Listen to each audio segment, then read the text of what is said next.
Vieron que cae como una lluviecita, ¿no? Vamos a ver qué pasa a la noche, porque, bueno, conmemorando justamente este día, siempre hay actividades, entonces esperemos que acompañe. Bueno, varios temitas, pero vamos a arrancar con el primero. Después de muchas discusiones, hemos dedicado muchísimos programas a este tema, previo a su votación, en plena discusión, en pleno debate. Finalmente, la rendición de cuentas fue ratificada en la Cámara de Diputados. Un proyecto de ley que fue, bueno, como ya saben, solo aprobado con los votos de la coalición. ¿Qué dice la ministra Arbeleche? Y en contrapartida, ¿qué dice, por ejemplo, en nombre del Frente Amplio, la diputada Ana Olivera? Lo repasamos primero en la crónica de Telemundo y después lo tomamos aquí y lo debatimos.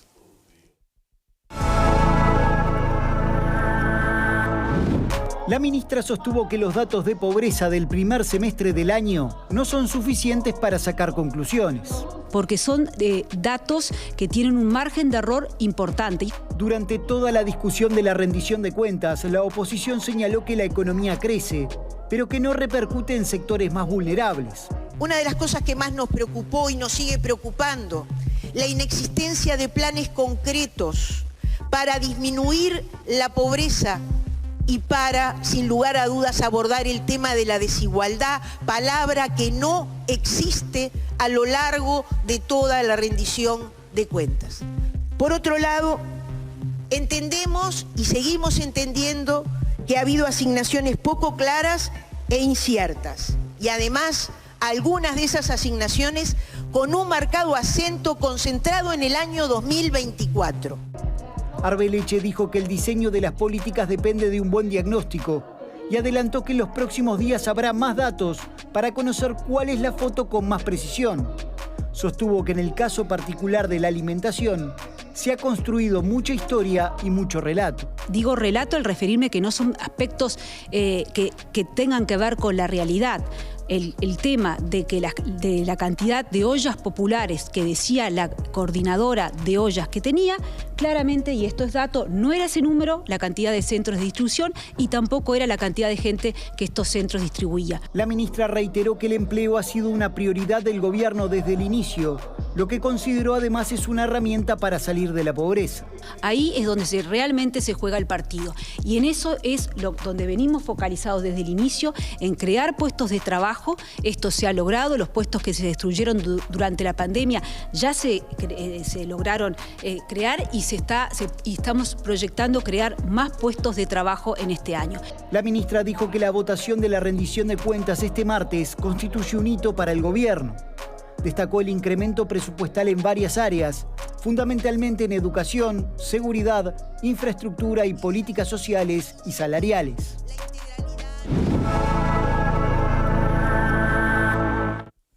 Bueno, muy bien. ¿Qué tanto termina siendo una ley de rendición de cuentas reflejo de una visión de país, de una realidad? Para empezar por algún lado, ¿no? Porque en realidad después podríamos hilar un poco más fino y tratar de llegar a entender si en realidad se votó priorizando sectores, priorizando un déficit fiscal, con más sensibilidad, con menos sensibilidad. ¿Qué pensás, Alfredo? Yo creo que todas las rendiciones de cuentas demuestran una vez más la vigencia del dicho el que no llora no mama.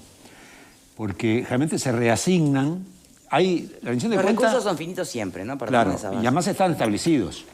El Parlamento no puede aumentar la cantidad de dinero. Lo que puede hacer, y generalmente hace, es reasigna, de aquí y de allá. Y ahí está justamente los lobbies, cómo inciden de cada uno, ¿no? Es decir, porque va a la universidad y patea y consigue un aumento. Insuficiente, que lo plantean, por supuesto, pero consigue. Van los policías, plantean y consiguen. Es decir, todos los grupos de presión que se hacen sentir en mayor o menor grado logran algo más de lo que tenían. Nunca es lo que quieren, pero... Bueno, pero a ver, ¿no se supone que así funciona la democracia en un Estado de Derecho? No, pero lo que digo... Sí. Alguien gobierna, el que se siente perjudicado o protesta es escuchado.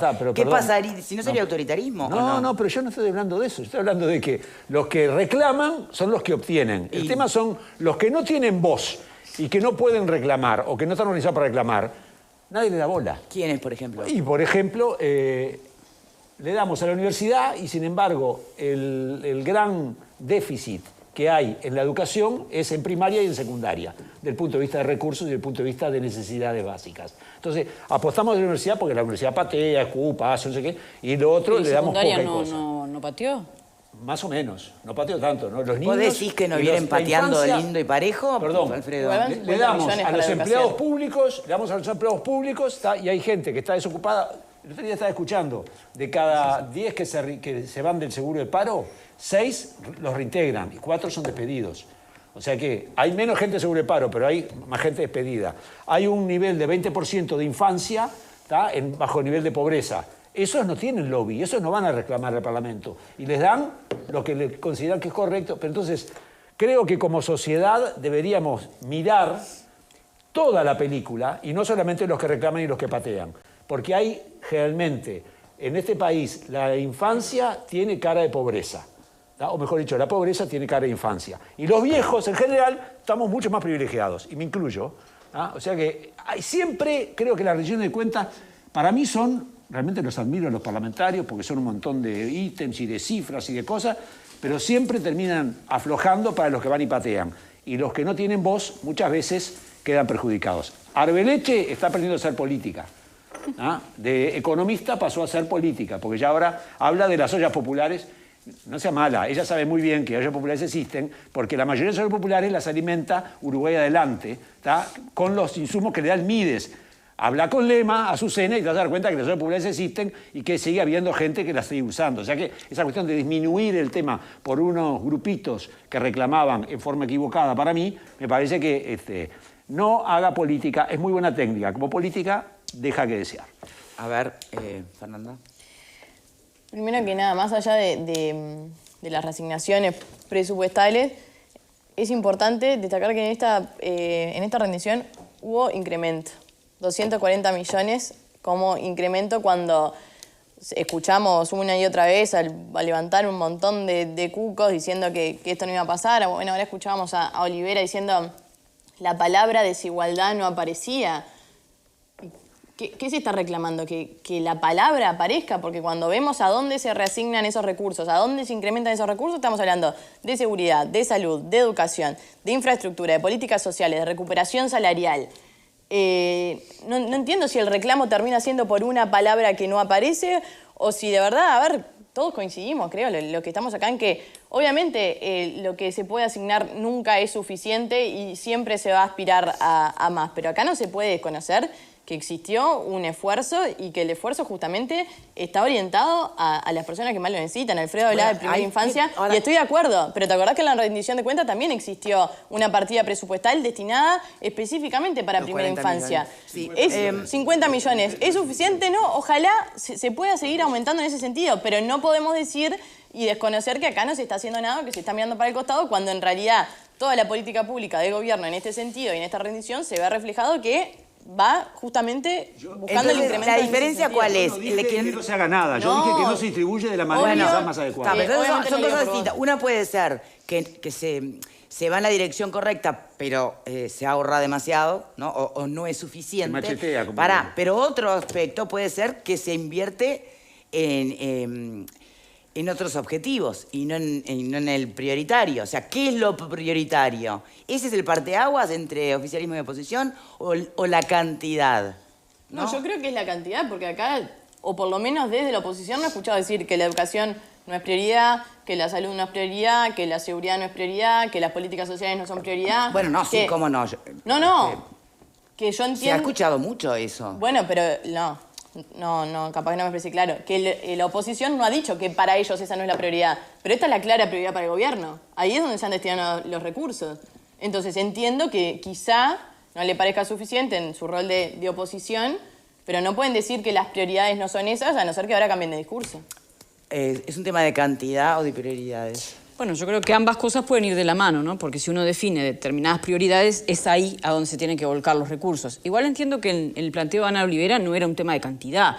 Lo veíamos claramente en el resumen que más de prioridades pasamos. Que otra cosa, ¿no? Decía, bueno, de políticas específicas. Exacto. O sea, yo creo que acá el gran desafío de esta rendición de cuentas y en realidad de la conducción económica del gobierno es cómo hacer que este incremento de recursos vayan dirigidos a quienes tienen que ir dirigidos. Y a veces no se trata solamente de cantidad, sino de cuáles van a ser esas políticas concretas. Pero que ya se están aplicando esos 50 millones, pero de esos no se 50 millones, visualizan por desde la ejemplo, hay un oposición. porcentaje altísimo que no se ha ejecutado de la rendición anterior. Entonces, no es solamente el dinero que se asigna. Ahí venimos con el tema de la sino ejecución. cuáles van a Está ser bien. aquellos programas específicos. ¿Qué nos deja esta rendición de cuentas en programas específicos para atender esa realidad? A mí eso no me queda muy claro. Por ejemplo, en la conferencia de prensa que daba, en la rueda de prensa que daba ayer la ministra de Economía, habla de, bueno, se han creado empleos, se llegó al nivel de empleos anterior a la pandemia, incluso se ha superado. Perfecto, pero esos empleos están dirigidos concretamente a los sectores más vulnerables que tienen menos posibilidades de acceder, o son empleos que son para una población que está medianamente capacitada, y entonces hablamos de números, pero no hablamos exactamente de las mismas personas. Ah, bien. Un punto, Fernando. No, yo, para no repetir algunos conceptos de los que dijo Fernanda, el presupuesto quinquenal se hace al principio y después se hacen correcciones en las rendiciones de cuentas, se hacen ajustes, ¿no? En esta oportunidad se incrementa el gasto en 240 millones de dólares y va destinado fundamentalmente a educación, políticas sociales, infraestructura, salarios públicos. Áreas todas muy sensibles y donde nadie puede estar. También hubo aumento para policías y militares más sumergidos. O sea, el gasto... Después yo me dediqué a mirar, para no repetir, me dediqué a mirar el informe en minoría que hizo Ana Olivera, que arranca con una falacia contundente, que descalifica después todo el resto, ¿no? El informe en minoría dice, no da respuestas, la rendición de cuentas no da respuestas a las necesidades urgentes de la mayoría de la población. La mayoría de las necesidades urgentes de la mayoría de la población. No explica nada, ¿no? Dice eso.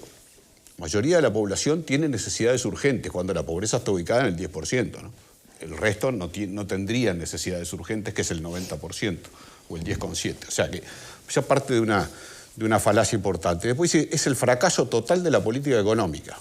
Mirá vos, el fracaso total de la política económica. Lo medís en reservas, lo medís en grado inversor, lo medís en estabilidad, lo medís en una cantidad de cosas y no aparenta haber un fracaso total de la política económica. Hay un fracaso total de la política social. Dice también, un gobierno que beneficia a los ricos y no derrama nada, cuando está votando un presupuesto que asigna recursos a policías y militares de menores recursos, donde gran parte de los dineros van a políticas sociales, gran parte del dinero, mirá vos, beneficia a los ricos. ¿Dónde beneficia a los ricos? Pero bueno, otra afirmación falaz que utiliza el Frente Amplio en su argumentación. Pero después, si ya analiza sector por sector de dónde se distribuyeron los recursos, ¿no? Y rápidamente un repaso. La Universidad de la República. Se le agregaron algunos recursos que acompañamos, pero son insuficientes. En la Agencia del Cine y Audiovisual, debería haber tenido otro tratamiento, dice el informe en minoría, debería haber tenido otro tratamiento, tendrían que haber llamado a las partes. En el INISA se le dan recursos adicionales, pero son insuficientes. Aumento para policías y militares, lo acompañamos, pero son insuficientes. Educación, se le dio a la Universidad de la República, no es suficiente, y no se le dio nada a los profesores. Todos los recursos están acompañando la línea de dónde se aplicaron los recursos, pero lo consideran insuficientes. Se están incrementando el gasto por sobre el presupuesto en 240 millones de dólares. ¿Cuándo va a ser suficiente? ¿Cuándo va a ser suficiente? Y bueno, si algún día el Frente Amplio vuelve a ser gobierno, va a considerar que lo que él da es suficiente. Mientras tanto, todo va a ser insuficiente. O sea, podemos analizar renglón por renglón. Seguramente hay cuestiones que el Frente Amplio tendrá, de forma, de algunos detalles, de que yo lo hubiera hecho distinto, listo. Pero el origen del informe en minoría, que dice que es un fracaso en la política económica cuando está incrementando el gasto, que dice que la mayoría de la población tiene necesidades urgentes que no atiende, que dice que este gobierno solo gobierna para los ricos, la verdad que después no se sustenta en la realidad del resto del texto. Yo creo que es, en definitiva, sin entrar a analizar, es muy largo, sería muy engorroso empezar a analizar punto por punto cada uno de las de la rendición de cuentas, pero el reclamo de la oposición del Frente Amplio se parece más a un berrinche y a una necesidad de hacer oposición y de oponerse por oponerse que a datos reales. Los datos reales están indicando exactamente lo contrario de lo que dice el Frente Amplio.